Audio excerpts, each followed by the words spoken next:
চৌরাস্তার মোড়ে দাঁড়িয়ে আমাকে আমার গোপনাঙ্গে লাথি মেরেছিল। আমি এখনই বলে দিতে পারিতাম না। ভোর 4টের সময় খবর এসছে নেতাজি অঞ্চলে এক জায়গায় আগুন লেগেছে, আগুন দিয়ে এক কর্মীর বাড়ি পুড়িয়ে দিয়েছে। অথচ সেই বুথে বিজেপির ভোট পেয়েছে মাত্র 9টা, 2014 সাল। এখন যে বাস স্ট্যান্ডটা রয়েছে ওটা বাস স্ট্যান্ড নেই, ওটা একটা অটো স্ট্যান্ড হওয়ার বড় হতে পারে।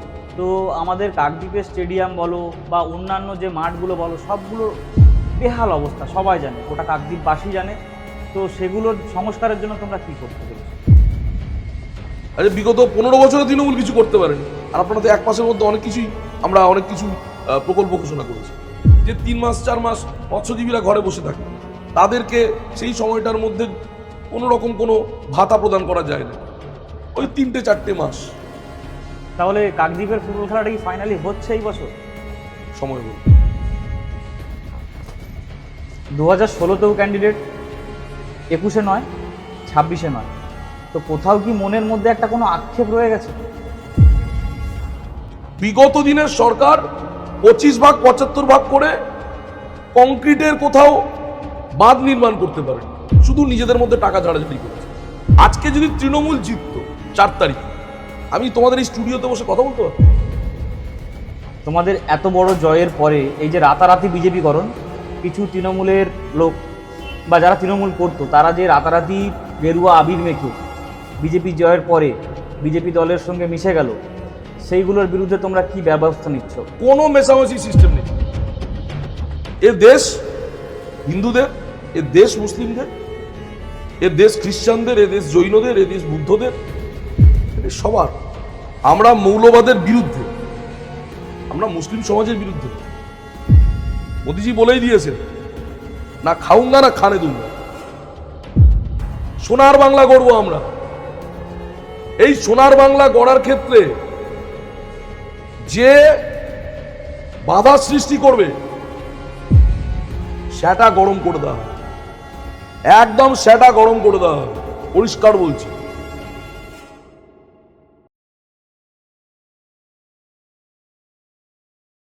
নমস্কার বন্ধুরা, আমাদের কাকদ্বীপ পেজের কথোপকথন এপিসোডে আপনাদের সবাইকে স্বাগত।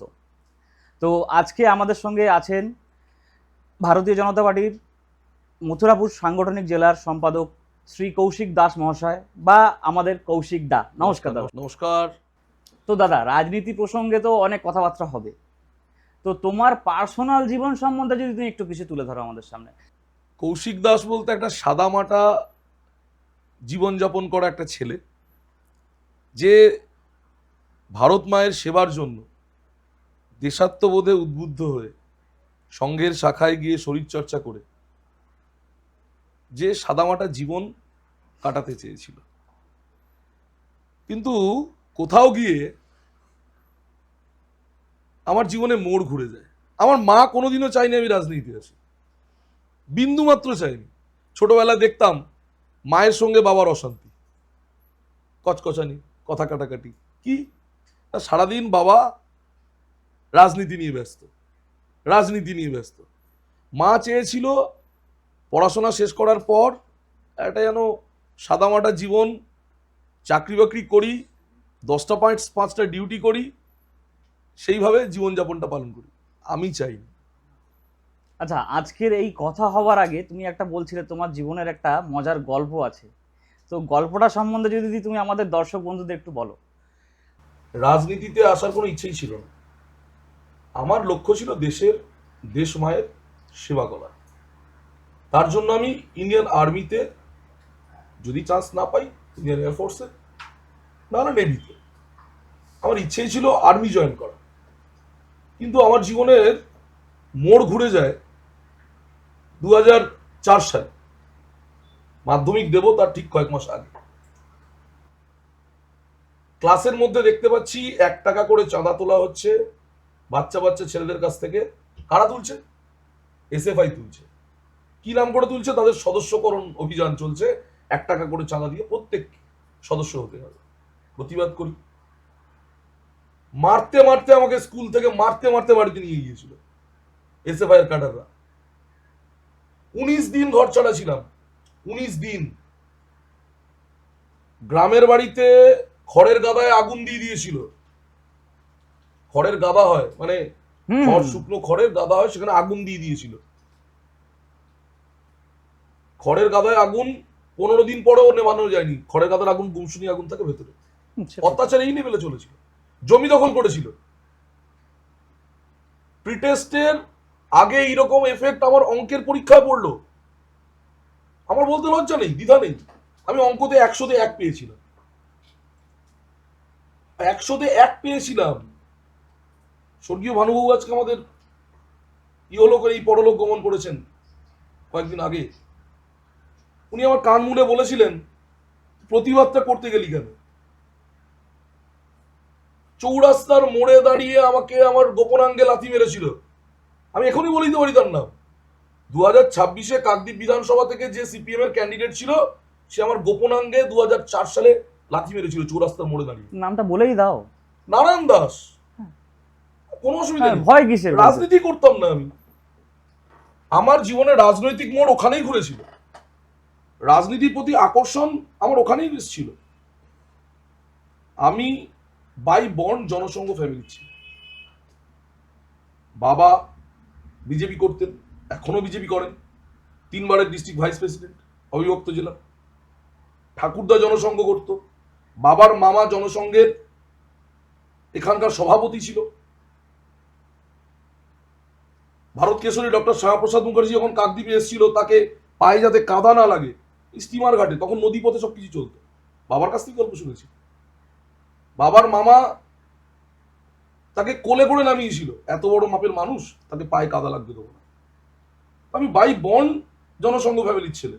আমার রক্তে বিজেপি আছে, আমার রক্তে সংঘ আছে। আমার জীবনে সংগঠন নিয়েই মজার গল্প। হ্যাঁ, তো একটা তা তুমি বলতেই পারো। যেমন বিজেপির কঠিন সময় বলি, দল আমাকে যুব মোর্চার জেনারেল সেক্রেটারি থেকে মন্ডল সভাপতির দায়িত্ব দিয়েছে। সালটা 2013, 12 লাস্টের দিকে। তখন দল খায় না গায়ে মাখে অনেকেই জানতো না। একদিন কি হলো, আমি বললাম এরম করে তো সংগঠন উঠবে না। নিজেদের মধ্যে আলোচনা করলাম। আমার কমিটির লোকরা বললো, তাহলে তুমি কি চাইছো? বললাম, এই সেন্ট্রালাইজড ভাবে এক জায়গায় বসে সবাইকে এখানে ডেকে ডেকে এরকম করে সংগঠন হবে না। সংগঠন যদি করতে হয়, বুথে গিয়ে রাজনীতি করতে হবে। বাইক আমার একটা, কারোর বাইক নেই। সঙ্গে যাবে কজন? সঙ্গে অনেকে যাবে। সঙ্গে বংশীবদন তো প্রচুর রয়েছে, যেতে হবে, সওয়ারি করতে হবে। তো একটা বাইকে ভাবা যায় 4 জন সওয়ারি করছি। এই পুলিশ বলছে, এই দাঁড়া দাঁড়া দাঁড়া দাঁড়া। হয় পুলিশ ভাই, আগে চল সংগঠনটাই করতে হবে। পুলিশের কেসে ফেসে গেল তো গেল। এখান থেকে নেতাজি অঞ্চল গিয়েছি।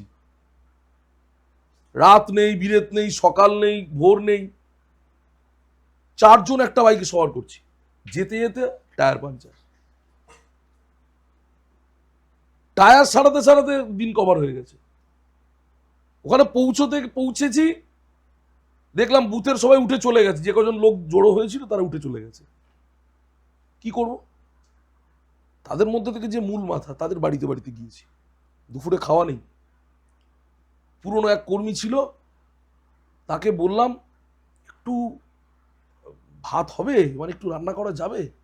বললে, আমার বাড়িতে মোটা চাল, বাবু তুমি খেতে পারবে?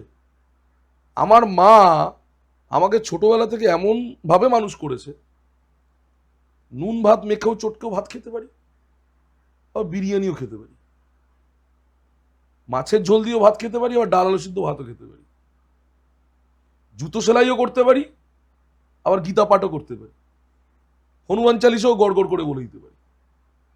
আমার মা এরকম করেই মানুষ করেছে। আমি বাবুকে বললাম যে, আপনি একটু ডালে চালে করে দিন, প্রচুর খিদে পেয়েছে, সঙ্গে এরা তো আছে, অবস্থা দেখতে পাচ্ছেন, কথা বেরোচ্ছে না। উনি করে দিলেন। এমন দিন গেছে, ভোর 4টের সময় খবর এসছে নেতাজি অঞ্চলে এক জায়গায় আগুন লেগেছে, আগুন দিয়ে এক কর্মীর বাড়ি পুড়িয়ে দিয়েছে। অথচ সেই বুথে বিজেপির ভোট পেয়েছে মাত্র 9টা। 2014 সাল বিজেপি ক্ষমতায় এসছে সেন্ট্রালে, 9টা ভোট পেয়েছে ওই বুথে। ওই বুথে গিয়ে আন্দোলন করেছে।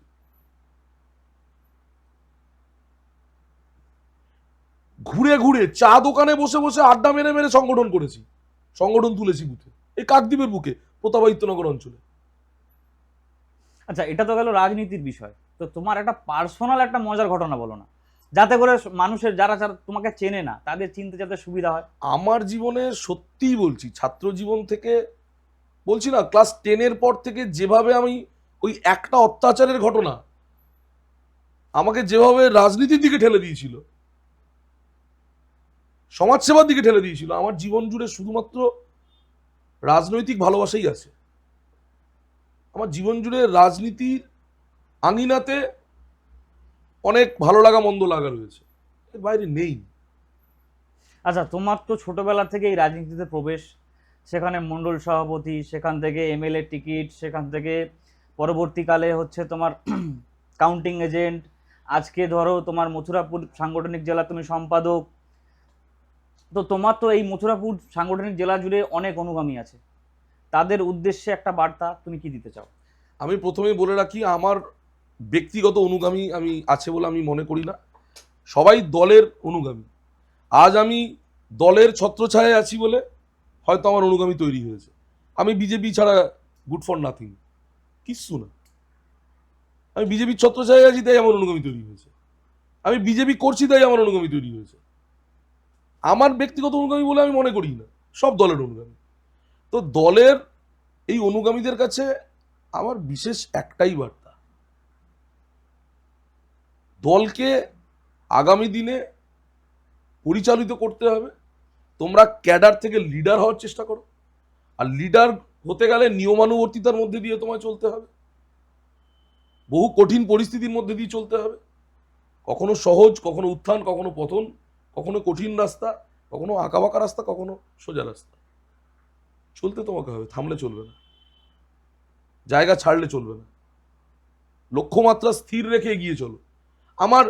আমাকে বহুজন বহুভাবে ক্রিটিসাইজ করেছে। আমি যখন থেকে বিজেপিটা করি, আমার আশেপাশের লোক চলাফেরাতে, যখন রাস্তা দিয়ে যাচ্ছি পাশ থেকে টোন কেটে দিল, হ্যাঁ আবার বিজেপি করে, হ্যাঁ এ আবার বিজেপি করে, শুনেছি। আমার লক্ষ্যমাত্রা স্থির রেখেছি। দেখো আজকে বিজেপি ক্ষমতায়। আমরা 11 সালে বারবার ধরে বলেছিলাম রঘু ডাকাতকে তাড়িয়ে কালু ডাকাতকে আনবেন না। মানুষ সেদিন শোনেনি। মানুষের শুনতে সময় নিয়েছে 15 বছর, মানুষ শুনেছে আলটিমেটলি। তাই লক্ষ্য স্থির রাখো, একদিন না একদিন জয় নিশ্চিত। আচ্ছা, আমাদের কাকদ্বীপে যে কালনাগিনী খাল, তো কালনাগিনী খালে গোটা কাকদ্বীপ বাজারের বর্জ্য পদার্থ পড়ে, জানো তুমি, এবং কালনাগিনী খালটা দিনে দিনে দূষিত হচ্ছে। তো সেটা সংস্কারের জন্য তোমরা কি ব্যবস্থা নিচ্ছ? আগামী দিনে কালনাগিনী খাল,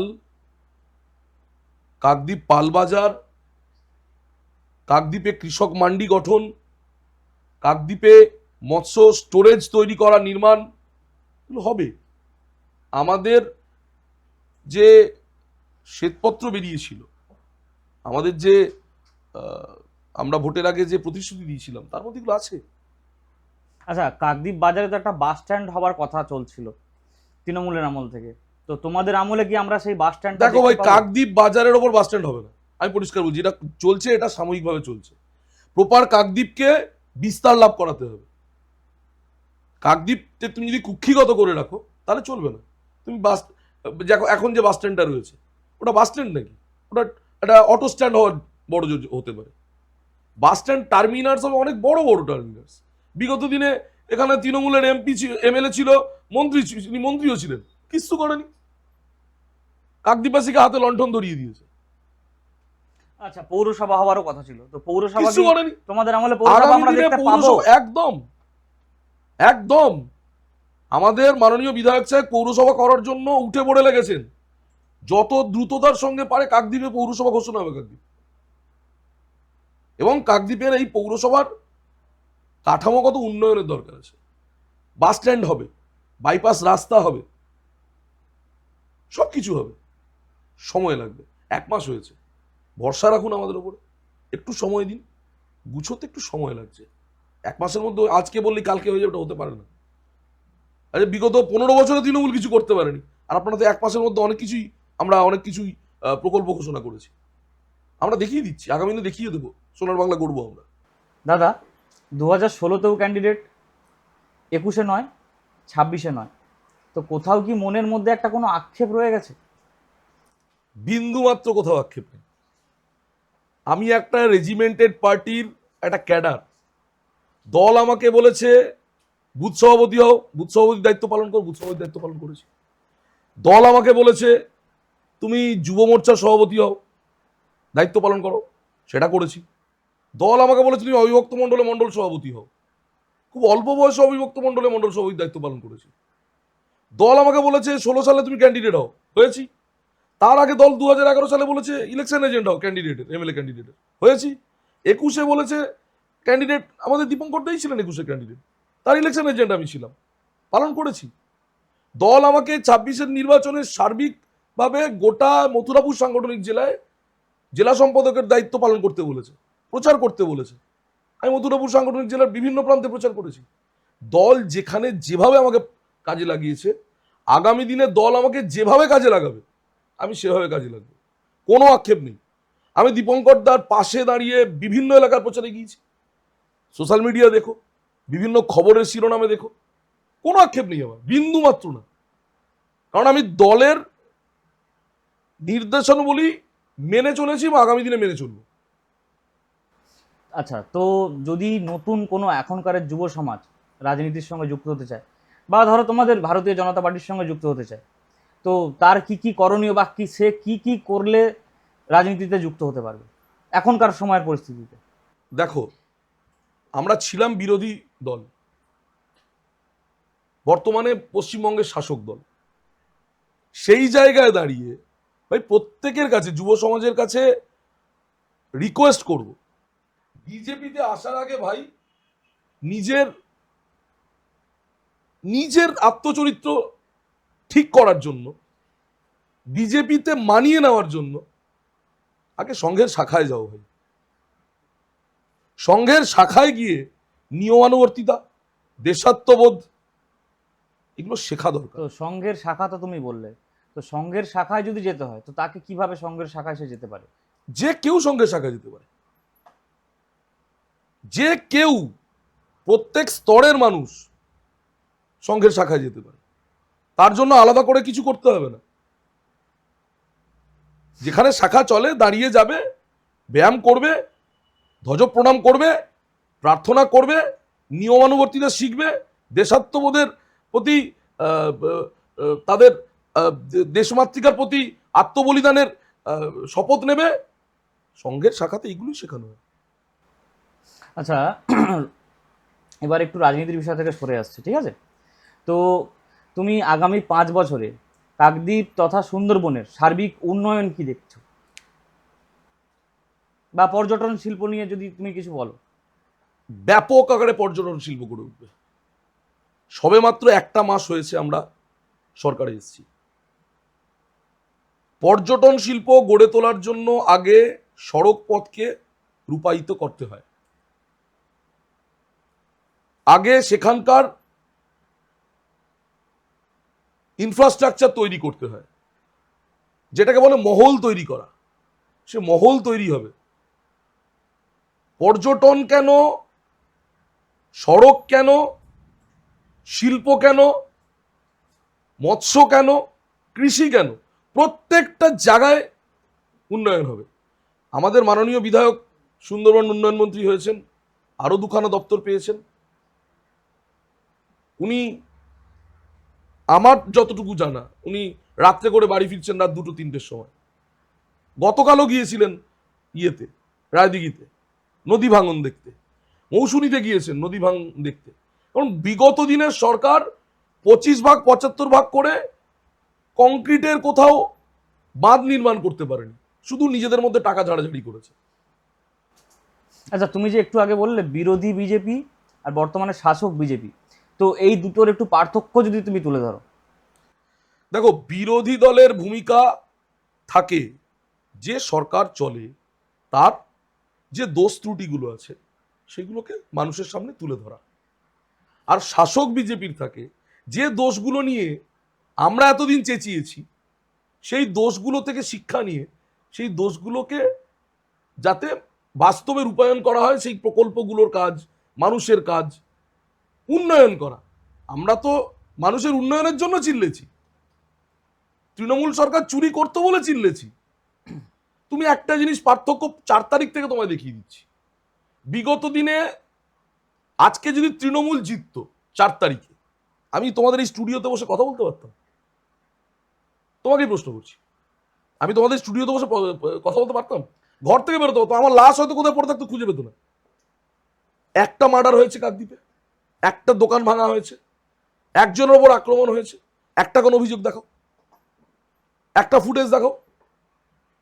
কিচ্ছু হচ্ছে না। এটাই বিজেপি, এই পরিবর্তনই চেয়েছিলাম আমরা, আর এটার জন্যই এত বছর ধরে সাধনা করেছি, লড়াই করেছি।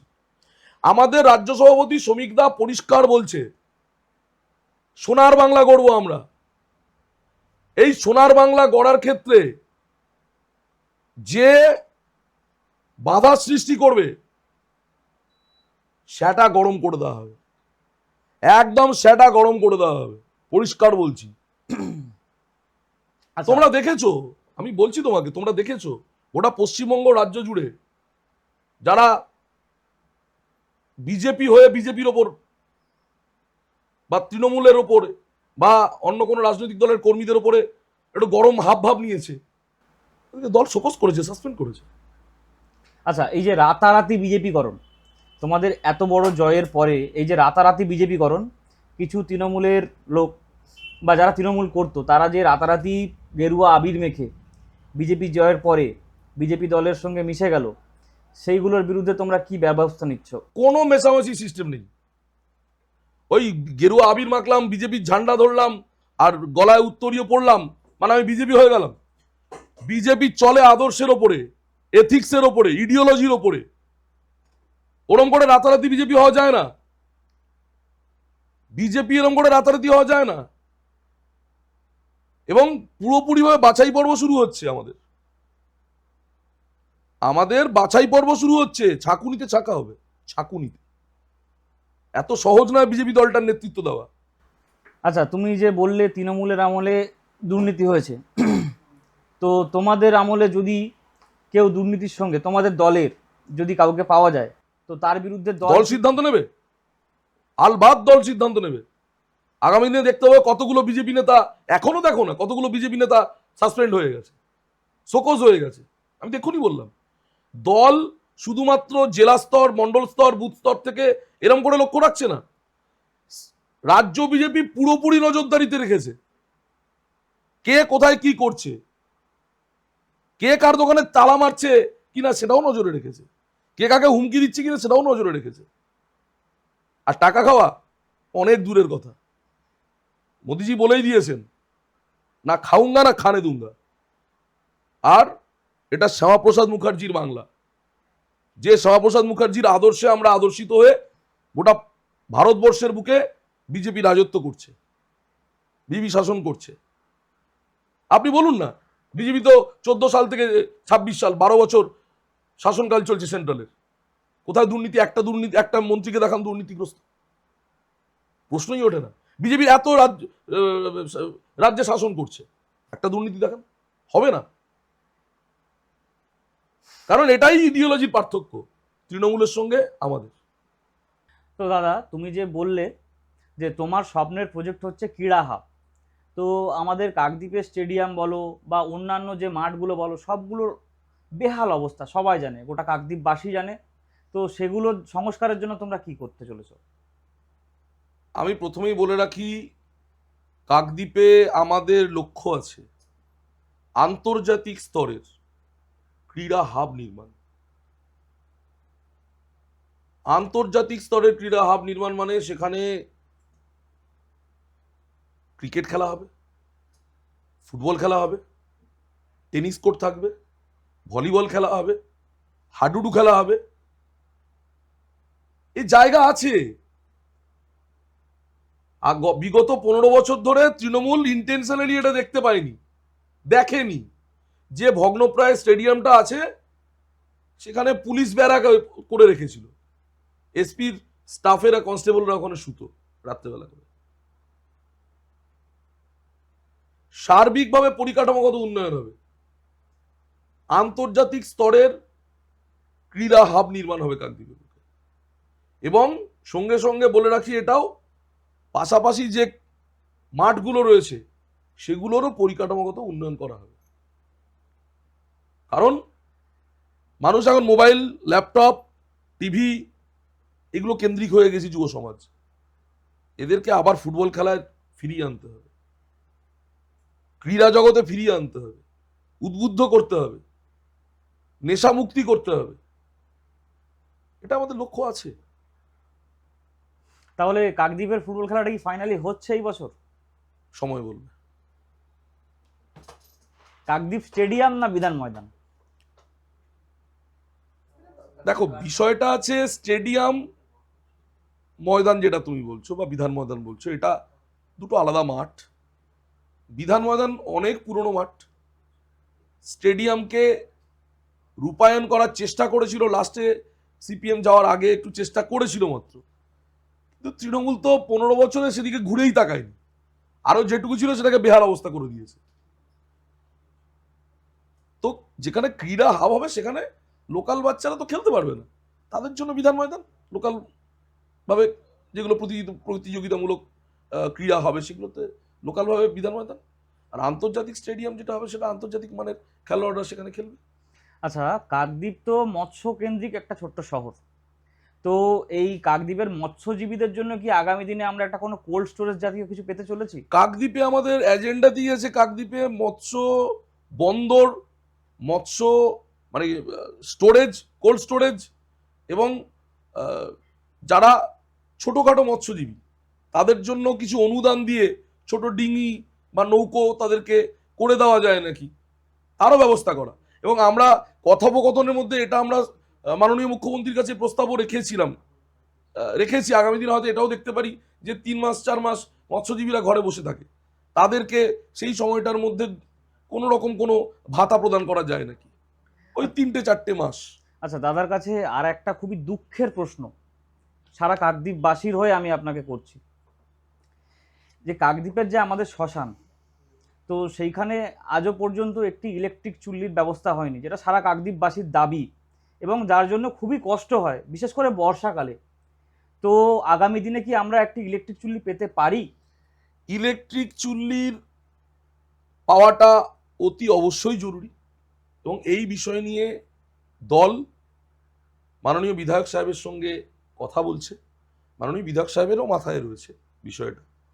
আমি বললাম না শুধু পার্টিকুলারলি শ্মশান, রাস্তাঘাট, ক্রীড়া জগৎ বা মৎস্যবন্দর বা মৎস্যজীবী, আমরা প্রত্যেকটা মানুষকে সমানভাবে দেখছি, একই স্তরে দেখতে চাই, প্রত্যেকের একে অপরের পরিপূরক হয়ে উন্নয়ন হবে। স্পেসিফিকভাবে মৎস্যজীবীদের, স্পেসিফিকভাবে কৃষিজীবীদের, এটা না, আমরা এই চোখে দেখছি না, সার্বিকভাবে উন্নয়ন দেখছি। তো সেইখানটা দাঁড়িয়ে কাকদ্বীপে একটা শ্মশান দরকার, এবং সেটা যদি ইলেকট্রিক চুল্লি হয় ডেফিনেটলি সেটা ভালো হবে কাকদ্বীপবাসীর জন্য। আমরাও চেষ্টা করছি দলের তরফ থেকে সরকারের কে জানিয়ে যদি এখানে ইলেকট্রিক চুল্লি করা যায় চেষ্টা করব। সবাই এখন ফোন নিয়ে ব্যস্ত, বা আমি বলি সোশ্যাল মিডিয়ায় আসক্তি। তো এই সোশ্যাল মিডিয়ায় আমরা বর্তমান দিনে লক্ষ্য করছি এই সিজেপি যে আমরা দেখতে পাচ্ছি সোশ্যাল মিডিয়ায়, তো এই সিজেপিটা আসলে কি? সিজেপি ফুল ফর্ম কি আমার জানা নেই, তুমি একটু বলবে আমাকে? ককরোচ জনতা পার্টি, সোশ্যাল মিডিয়া তো তাই বলছে। ওটা একটা পার্টি নাকি? ওর কোনো রেজিস্ট্রেশন আছে? ওটা তো ভারতের জেনজিকে, যুব সমাজকে বিভ্রান্ত করার জন্য প্রচার করছে, কোনো একটা বাইরের দেশ থেকে পয়সা করি খেয়ে। ও তো ককরোচ খেলা, এ তার পিছনে সুশ্রুলি দেওয়া, সে তার পিছনে সুশ্রুলি দেওয়া, কি আছে? যুব সমাজকে বিভ্রান্ত করছে, একটা দেশ বিরোধী শক্তি, ওদেরকে কাজে লাগিয়েছে সোশ্যাল মিডিয়াতে কিছুদিন একটু গুনগুন ফুসফুস করা, তারপরে ঘরে ঢুকে যাবে। কঠোর থেকে কঠোর ব্যবস্থা নেওয়া হবে যারা বাইরের দেশ থেকে ওদেরকে কাজে লাগিয়েছে, পয়সার বিনিময়ে ওরা কাজ করছে। ভারতের যুব সমাজকে শেষ করার চক্রান্ত করছে। ওরা পার্টি নাকি, আবার পার্টি নাম দিয়ে পার্টি হয়ে গেল, হয় নাকি এটা? তো তুমি তো বললে তুমি ছোটবেলা থেকেই সংঘের সঙ্গে যুক্ত ছিলে, তো তার মানে রাষ্ট্রীয় স্বয়ংসেবক সংঘ বা আরএসএস, তো আরএসএস বা বিশ্ব হিন্দু পরিষদ সম্পর্কে তুমি যদি একটু কিছু ডিটেলসে বলো। দেখো, রাষ্ট্রীয় স্বয়ংসেবক সংঘ আমাদের মাদার সংগঠন, আমাদের মা। বিজেপি তার রাজনৈতিক উইংস। বিশ্ব হিন্দু পরিষদ গোটা বিশ্বের বুকে হিন্দুদেরকে জাগ্রত করার কাজে লেগে আছে। সংঘের উইংস। হিন্দু জাগরণ মঞ্চ পশ্চিমবঙ্গের বুকে হিন্দুদেরকে জাগরিত করছে, সংঘের উইংস। অখিল ভারতীয় বিদ্যার্থী পরিষদ এবিভিপি ছাত্রদের উইংস। বিএমএস ভারতীয় মজদুর সংঘ, এটা হচ্ছে শ্রমিকদের উইংস, সংঘের উইংস। এবিআরএসএম শিক্ষকদের জন্য, সংঘের উইংস। প্রত্যেক যুব সমাজ কেন, শিক্ষিত সমাজ কেন, প্রত্যেক স্তরের জন্য সংঘের উইংস রয়েছে। বিজেপিটা যেমন রাজনৈতিক উইংস, তেমনি প্রত্যেকটা স্তরের জন্য আলাদা আলাদা উইংস রয়েছে। বিজেপি একটা রেজিমেন্টেড ক্যাডার বেস দল। ভারতবর্ষে দুটো রেজিমেন্টেড ক্যাডার বেস দল আছে, এক হচ্ছে বিজেপি, আর যাদেরকে গঙ্গার জলে বাংলার মানুষ, ভারতের মানুষ বিসর্জন দিয়েছে, সেটা হচ্ছে সিপিএম। সিপিএম বিদেশি নীতি নিয়ে চলে, আর ভারতীয়ত্ব নিয়ে চলে। বিজেপি ভারতীয়ত্ব নিয়ে চলে। পার্থক্যটা এখানেই। তো বিশ্ব হিন্দু পরিষদের অপশানে যখন আমরা এসছি, বা বিশ্ব হিন্দু পরিষদ নিয়ে আমরা যখন কথা বলছি, তো ভারতের তো 78% জনসংখ্যা বা 78% জনসংখ্যা, তো পপুলেশন হিন্দু। তো ভারতকে আমরা কবে হিন্দু রাষ্ট্র হিসাবে ঘোষণা হতে দেখছি? তখন এরকম কোন রকম এজেন্ডাই নেই সংঘের বা বিজেপির। হিন্দু রাষ্ট্র হবে কি হবে না সেটা সংঘ ঠিক করবে। আপাতত হিন্দুরা সংখ্যাগুরু বলে হিন্দু রাষ্ট্র হয়ে যাবে, রাতারাতি চেঞ্জেস হয়ে যাবে, এরকম কোনো ব্যাপার নেই। এ দেশ হিন্দুদের, এ দেশ মুসলিমদের, এ দেশ খ্রিস্টানদের, এ দেশ জৈনদের, এ দেশ বুদ্ধদের, এ দেশ সবার। আচ্ছা, সংঘ বলছে অখণ্ড ভারতবর্ষ। অখণ্ড ভারতবর্ষের মধ্যে তো মুসলিম রাষ্ট্রও আসবে। আচ্ছা, অখণ্ড ভারতবর্ষের মধ্যে নেপাল আসবে, বৌদ্ধ রাষ্ট্র আসবে। অখণ্ড ভারতবর্ষ চাইছি আমরা, আগামী দিনে অখণ্ড ভারতবর্ষ চাই। কিন্তু তুমি যে বলছো অখণ্ড ভারতবর্ষ চায়, তো ধরো পাকিস্তানের কথাই আমি নিচ্ছি, ঠিক আছে, তো হ্যাঁ। ওদেরকে আমরা নিয়ে করবোটা কি? ওরা এলে তো আমাদের দেশটাকে আরো কুড়ে কুড়ে খাবে। একদমই না। এই জন্য তো বলছি, অখণ্ড ভারতবর্ষ হলে সংঘের এজেন্ডা চলবে, সেখানে জাতীয়তাবোধ চলবে, জাতীয়তাবোধে উদ্বুদ্ধ হবে। মুসলিম সমাজ মানেই যে জাতীয়তা বিরোধী, মৌলবাদী, এটা নয়। জাতীয়তাবাদী মুসলিমরাও আছে, সংঘের মুসলিম উইংস রয়েছে, অনেকেই জানে না। সংঘ সম্বন্ধে ভুল ধারণা তৈরি করেছে সিপিএম, কংগ্রেস। তো তুমি তো বললে তোমাদের সংঘের একটা মুসলিম সংগঠন বা মুসলিম শাখা আছে, তো সেই শাখার নামটা যদি একটু তুমি দর্শক বন্ধুদের সামনে তুলে ধরো। সংঘের মুসলিম উইংসের নাম হচ্ছে মুসলিম রাষ্ট্রীয় মঞ্চ। আচ্ছা, তো আমি আর একটা তোমাকে প্রশ্ন করছি। বিশ্ব হিন্দু পরিষদ নেই, তো বিশ্ব হিন্দু পরিষদের মূল এজেন্ডা হচ্ছে যেটা মুসলিমদের নিয়ে, তো তুমি এখানে রাষ্ট্রবাদী মুসলিম ভার্সেস মৌলবাদী মুসলিম, এই দুটোর পার্থক্য যদি একটু বলো। ভারতবর্ষে মৌলবাদী মুসলিমের কোনো জায়গা নেই। আমরা মৌলবাদের বিরুদ্ধে, আমরা মুসলিম সমাজের বিরুদ্ধে নয়, আমরা রাষ্ট্রীয়বাদী মুসলিমদের পক্ষে। আর সেজন্যই সংঘের মুসলিম রাষ্ট্রীয় মঞ্চ আছে। আমি মুসলিম সমাজের কাছে আহ্বান করব, আপনারা মুসলিম রাষ্ট্রীয় মঞ্চের সঙ্গে জুড়ুন, জাতীয়তাবাদের সঙ্গে জুড়ুন, মৌলবাদকে হটান। কোনো মৌলবাদিত্ব চলবে না ভারতবর্ষে। তো আমরা এবার যাব আমাদের র্যাপিড ফায়ার রাউন্ডে। তো দাদার কাছে প্রথম প্রশ্ন, কাকদ্বীপের সবচেয়ে সুন্দর জায়গা কোনটি? মা কালীর মন্দির। আপনার প্রিয় নেতা? ডক্টর শ্যামাপ্রসাদ মুখার্জি। এক শব্দে সুন্দরবন। সুন্দর। এক শব্দে যুব সমাজ। আগামীর ভবিষ্যৎ। ব্রাজিল না আর্জেন্টিনা? ফ্রান্স। বাঙাল না ঘটি? বাঘ বাচ্চা। ব্যাখ্যা আছে, ইন্টারাপশন করছি। বাঙালের বা, ঘটির ঘ, কারণ আমার মা বাঙাল, বাবা ঘটি, তাই জন্য বাঘ বাচ্চা। রাজনীতি না সমাজসেবা? সমাজসেবা। সবচেয়ে বড় দুর্বলতা? আবেগ প্রবণতা। একটি স্বপ্নের প্রকল্প?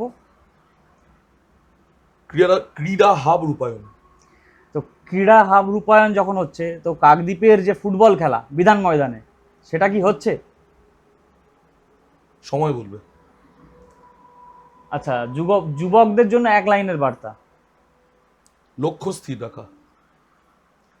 আচ্ছা, এবার র্যাপিড ফায়ার রাউন্ড আমাদের শেষ। তো দাদার কাছে আমি আর একটাই প্রশ্ন করব এবং ওটা দিয়েই শেষ করব আজকে আমাদের এপিসোড। তো তোমার যে এই ছোটবেলা থেকে রাজনীতিতে উঠে আসা, তো তোমার তো এত অনুগামী তৈরি হয়েছে কাকদ্বীপে, সেটা সবাই জানে কম বেশি। তো তাদের উদ্দেশ্যে তোমার একটা বার্তা তুমি বলে যাও। আমার অনুগামী বলে কিছু নেই, আমি এটা মনে করি না আমার অনুগামী বলে কিছু আছে।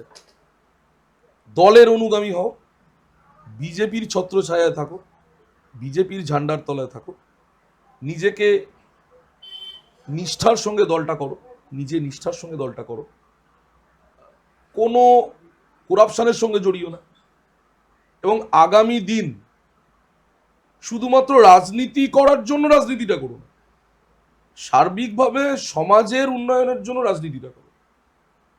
রাজনীতিটাকে রাজনীতি চোখে দেখে রাজনীতি করা নয়, লক্ষ্যমাত্রা স্থির রেখে যে আমি সমাজের উন্নয়ন করব, আমি মানুষের উন্নয়ন করব। আমি পারলাম না পুরো কাকদ্বীপের উন্নয়ন করতে, আমি একটা গ্রামের উন্নয়ন করব, সেখানকার লোকেদের ভালো মন্দ দেখভালের দায়িত্ব নেব। রাজনীতিটা এইভাবে কর, সমাজসেবার মাধ্যম দিয়ে রাজনীতি করো। তো আজকের এই এপিসোড আমরা এখানেই শেষ করছি। আগামী দিনে আরও অন্য কারুর সঙ্গে আমাদের এই কথোপকথন এপিসোড আসবে। আপনারা প্লিজ আমাদের চ্যানেলটি ফলো, সাবস্ক্রাইব ও লাইক করে দেবেন।